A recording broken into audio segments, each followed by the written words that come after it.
HIV ads के programme में हिंसा जो हो रही थी उस हिंसा को रोकने के लिए भी हमने ज़रूरी समझा, इसके लिए कि देखो हम जब भी उनको समझाने जाते थे HIV के बारे में, नहीं तो STI के बारे में, तो घरवाली है वो उनको नहीं भेजती थी। दूसरा, उसको रेगुलर पार्टनर के साथ वो कॉन्डम नहीं यूज़ करती थी। तीसरा है कि गुंडा ज़बरदस्ती करते थे उनके साथ में।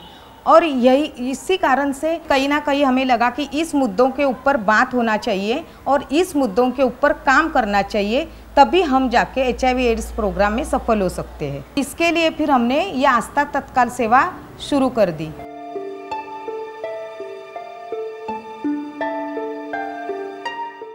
जैसे कि मैं एक उदाहरण देती हूँ कि हमारी जो एक बहना है, उसके साथ में उसके रेगुलर पार्टनर का झगड़ा हुआ था।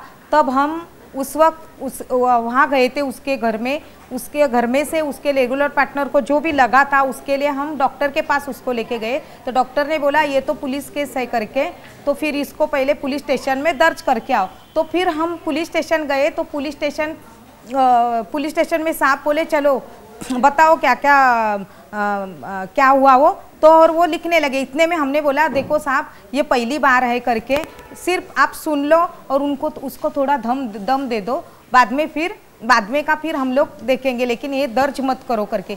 तो फिर ठीक है, साहब बोले ठीक है। फिर हमारे सबके सामने उसको साहब ने दम दिया और उसको बोला फिर से होना नहीं चाहिए, ताकि फिर से अगर हो गया तो हम आपको फिर से यहाँ लाकर हम अटक करेंगे आपको। तो फिर बाद में हम उनको लेके घर पे गए। घर पे जाने के बाद दोनों को भी आमने सामने बिठाया और हम दोनों को भी समझाने की कोशिश की और पूरी तरह से हमने समझाया। तो इस तरह से हमने हमारे जो बहना है उसको आस्था तत्काल सेवा दी।